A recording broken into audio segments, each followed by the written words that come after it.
তাহলে বলো তো প্রেসার কুকার কি করে? খাবারকে তাড়াতাড়ি রান্না করতে সহায়তা করে, তাই না? তাহলে কি এমন ঘটে যে তাড়াতাড়ি রান্না হয়ে যায়? চারটা অপশনের মধ্যে অপশন খুঁজে বের করো, পড়ো, প্রত্যেকটা অপশন পড়ো, কি লেখা আছে? হ্যাঁ, রান্নার জন্য শুধু তাপ নয়, চাপও কাজে লাগে। তাহলে এটা এখানে কিন্তু একটা চাপ, একটা ফ্যাক্ট, তাই না? ওই যে তোমরা ঢাকনা দিয়ে চাপটাকে বাষ্পকে বেরই হতে দাও না, তাই না? আচ্ছা, তারপরে কি লেখা আছে? যে বদ্ধ পাত্রে তাপ সংরক্ষিত হয়, এ কথা ভুল। হ্যাঁ, তাপ সংরক্ষিত থাকে না। আচ্ছা, গ নম্বর কোশ্চেন বলছে যে উচ্চ চাপে তরলের স্ফুটনাঙ্ক বৃদ্ধি পায়। আচ্ছা, কে কে এটা মানতে পারছো যে এটাই হবে অ্যান্সার? মানতে পারছো নাকি মানতে পারছো না? যে কেমনে হলো এটা, কি বললো এটা বুঝলাম না তো। মানছে না, তাই না? মন তো মানছে না। কি বলেন, কি বলেন এটা? ক নম্বরটা তো বেশি উপযোগী মনে হচ্ছে, যে তাপও ধরে রাখে, চাপও ধরে রাখে। কিন্তু অ্যান্সার হবে কি গ নম্বর কোশ্চেন। দেখো তো বিসিএস আসছে, 27তম বিসিএস, পরে মনে কয়েক বিসিএস আসছে। তাহলে এটা কিভাবে হলো অ্যান্সার? শোনো, চাপ যখন বাড়ে তখন তরল পদার্থের স্ফুটনাঙ্ক বেড়ে দাঁড়ায় 120 বা 130। আচ্ছা, এই তরল পদার্থ যেটা, পানি দাও না খাবার রান্না করার জন্য, পানি কত তাপমাত্রায় ফুটতে শুরু করে? 100। কিন্তু চাপ দিলেও স্ফুটনাঙ্ক বেড়ে যায়। কত হয় সেটা? 130/22। এইটাই মূলত ফ্যাক্ট, এটাই মূলত মেইন কারণ। আচ্ছা, তোমরা যে ডিম ভাজো, তেলে কেন ভাজো, পানিতে কেন ভাজো না? বলো তো। কারণ তেল হচ্ছে বেশি তাপ ধারণ করতে পারে।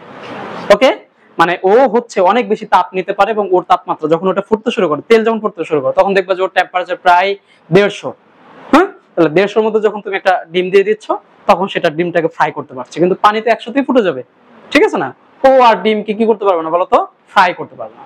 সেই জন্য অয়েল ইউজ করতে হয়, তাই না? তাহলে এগুলো কিন্তু ফ্যাক্ট। তাহলে এগুলোর সাথে কি আছে বলতো? তাপমাত্রা বা বিজ্ঞান জড়িত, জড়িত কিনা? আচ্ছা, তাহলে এই কোশ্চেন আর ভুল করবো না তো? মনে থাকবে যে প্রেসার কুকার হচ্ছে তরল পদার্থের স্ফুটনাঙ্ক বাড়িয়ে দেয়। স্ফুটনাঙ্ক কি করে? বাড়িয়ে দেয়। ওকে, পদার্থের পরিবর্তন শিখে নিয়েছি আমরা, যে ভৌত পরিবর্তন এবং রাসায়নিক পরিবর্তন। এই টপিক সম্পর্কে কে অবগত নয় বলো? এই তোমরা সবাই অবগত তো? আচ্ছা, অবগত কি বুঝলা তো? মানে জানি, আমি জানি, এটা জানো তো? আচ্ছা, এই কোশ্চেন পড়ো, 23 নম্বর। কোনটি রাসায়নিক পরিবর্তন? কে পারো না বলো? কে পারো না হাত তুলো। পারো সবাই? আচ্ছা, ভালো কথা। আচ্ছা, দেখো, কোনটি ভৌত পরিবর্তন? কে পারো না বলো?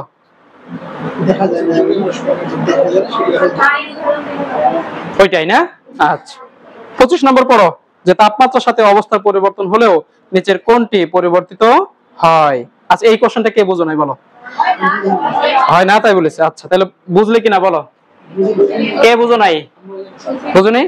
আচ্ছা, কি বলছো দেখো, যে তাপমাত্রার সাথে অবস্থার পরিবর্তন হলেও, আচ্ছা এটা খুব গুরুত্বপূর্ণ কথা, যে এই যে ধরো তুমি তরলের মধ্যে অসংখ্য পরিমাণে অণু আছে, আছে কিনা?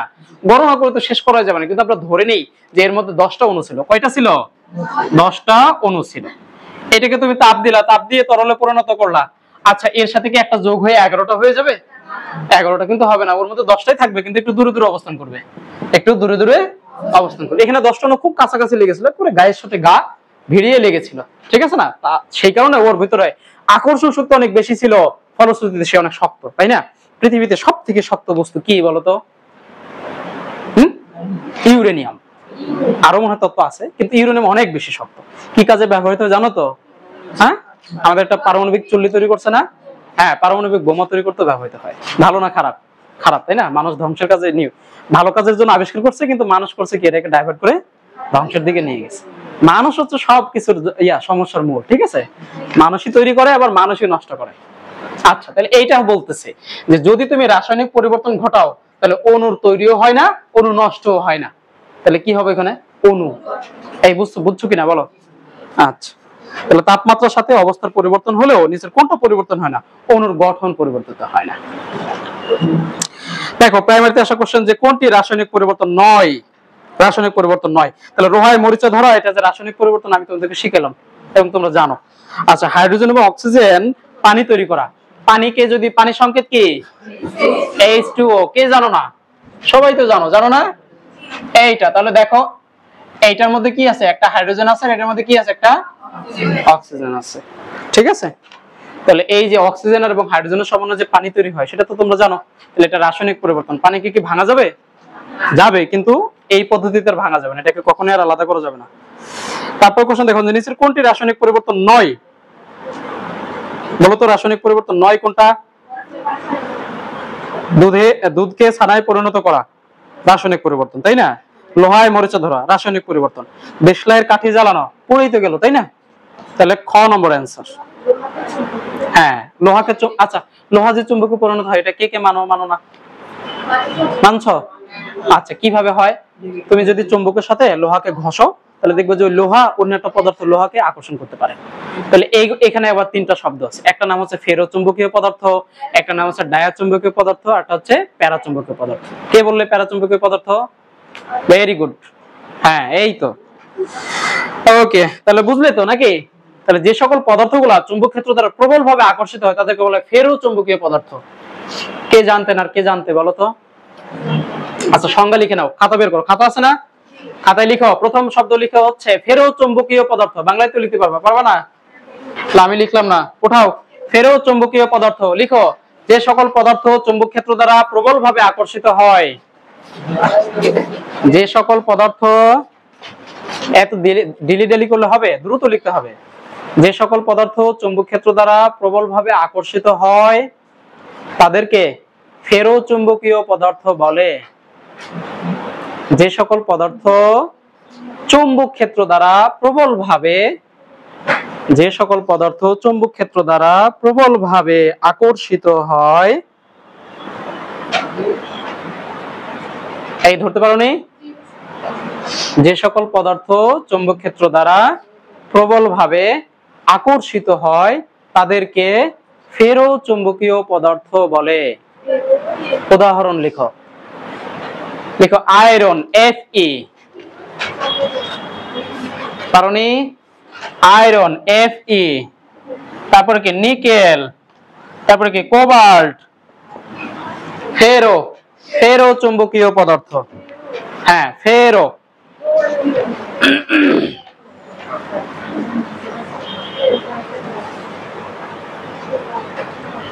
পারছো লিখতে? এইরকম ফেরো চুম্বকীয় পদার্থ। হ্যাঁ, সেগুলো কোনগুলা? এগুলা, এগুলো প্রবলভাবে আকর্ষিত হয়। তারপর লেখো প্যারাচুম্বকীয় পদার্থ। লিখবা যে সকল পদার্থ চৌম্বক ক্ষেত্র দ্বারা আংশিক, এবার কি হবে বলো তো?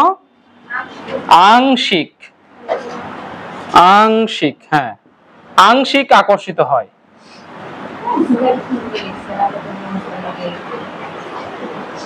যে সকল পদার্থ কি এলো? যে সকল পদার্থ চৌম্বক ক্ষেত্র দ্বারা আংশিক আকর্ষিত হয় তারা হচ্ছে প্যারাচুম্বকীয় পদার্থ। তারা কি? প্যারাচুম্বকীয় পদার্থ। এখন প্যারাচুম্বকীয় পদার্থ কারা? বাদবাকি অন্যান্য স্বাভাবিক পরমাণু, যেমন হচ্ছে কপার, তারপরে কি বলতো জিঙ্ক, তারপরে কি সোডিয়াম, তারপর কি ম্যাগনেসিয়াম, এগুলো হচ্ছে প্যারাচুম্বকীয় পদার্থ।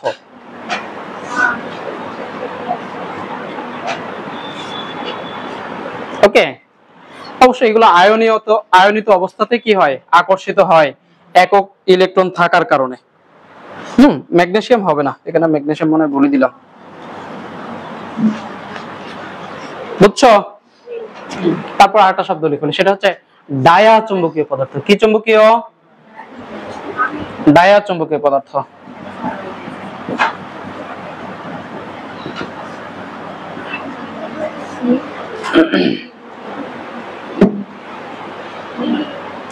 ডায়াচুম্বকীয় পদার্থ, তাহলে এখানে কি লিখবা? লিখবা যে যারা চৌম্বক ক্ষেত্র দ্বারা আকর্ষিত হয় না। ধরতে পারছো তিনটার পার্থক্য? যারা চৌম্বক ক্ষেত্র দ্বারা আকর্ষিত হয় না তারা হচ্ছে ডায়াচুম্বকীয় পদার্থ। তারা কি? ডায়াচুম্বকীয় পদার্থ। তাহলে যাদের ইলেকট্রন সংখ্যা জোড় তারা হচ্ছে সেখানে, যেমন ম্যাগনেসিয়াম, ক্যালসিয়াম।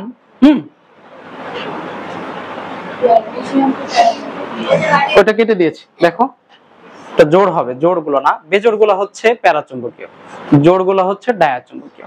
একটা ইলেকট্রন থাকলে তার চৌম্বক ক্ষেত্র দ্বারা আকর্ষিত হয়, জোড় থাকলে আর আকর্ষিত হয় না। ওকে, তাহলে শুধু সংজ্ঞাগুলো মনে রাখবা, তোমাদের এক্সাম্পল হয়তো আসবে না, সংজ্ঞা যদি আসতে পারে।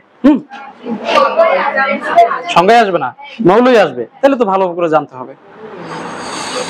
আচ্ছা, তারপরে দেখো এই আমরা আলোচনা যে পরে পদার্থের শ্রেণী বিভাগ, এটা তো সম্পর্কে তোমরা সবাই জানো যে পৃথিবীতে মৌল পাওয়া যায় 118টি, প্রকৃতিতে মৌল পাওয়া যায় 96টি। এই শব্দটা কে মুখস্থ হয় না এখনো বলো? প্রকৃতিতে মৌল পাওয়া যায় কয়টি? 96টি। বাকিগুলা তেজস্ক্রিয়তার মাধ্যমে তৈরি করা হয়েছে। ওকে, কৃত্রিম ভাবে তৈরি করা হয়েছে। যৌগিক পদার্থ কোনগুলো? যেগুলোকে যদি তুমি ভাঙো তাহলে কি পাবা? একাধিক পরমাণু যদি পাও তাহলে সেটা হবে কি? যৌগিক পদার্থ। যৌগিক পদার্থ এবং মৌলিক পদার্থের মধ্যে পার্থক্য কে বুঝো না? সবাই বুঝো, বুঝো কিনা? এই না বুঝো কিন্তু হাত ধরবা না, বলবা। আচ্ছা দেখো, আমরা এই স্বাভাবিক আলোচনা পার করে গেলাম, তোমরা এগুলোকে খুব সুন্দরভাবে পড়বা। ওকে, পরবর্তী টপিক দেখো বায়ুমণ্ডল সম্পর্কিত, পরিবেশ এবং বায়ুমণ্ডল। হ্যাঁ, বায়ুমণ্ডল কি? এই যে বাতাস, তাই না? আচ্ছা, তাহলে পৃথিবী কেমন দেখতে?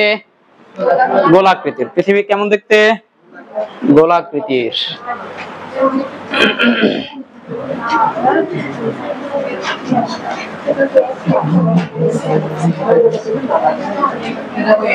আচ্ছা, এই তোমরা যে আকাশের দিকে তাকাও, আকাশ কেমন দেখো? আকাশ কেমন দেখতে? নীল আকাশ, তাই না? কত গানে শোনো নাই, নীল নীল আকাশ। হ্যাঁ, তাহলে আকাশ দেখতে নীল। আচ্ছা, কেউ যদি আকাশের দিকে উঠতেই থাকে তাহলে শক্ত বস্তুকে আকাশে ধরে আসবে এরকম? যেমন ছাদ আমি ছুঁয়ে আসলাম, আকাশকে ধরা যাবে? তাহলে যদি যেতেই থাকে তাহলে কোথায় যাবে?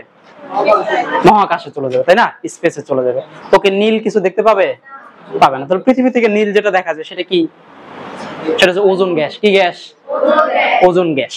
হ্যাঁ, ওজোন গ্যাসের মধ্যে যখন আলো আসে তখন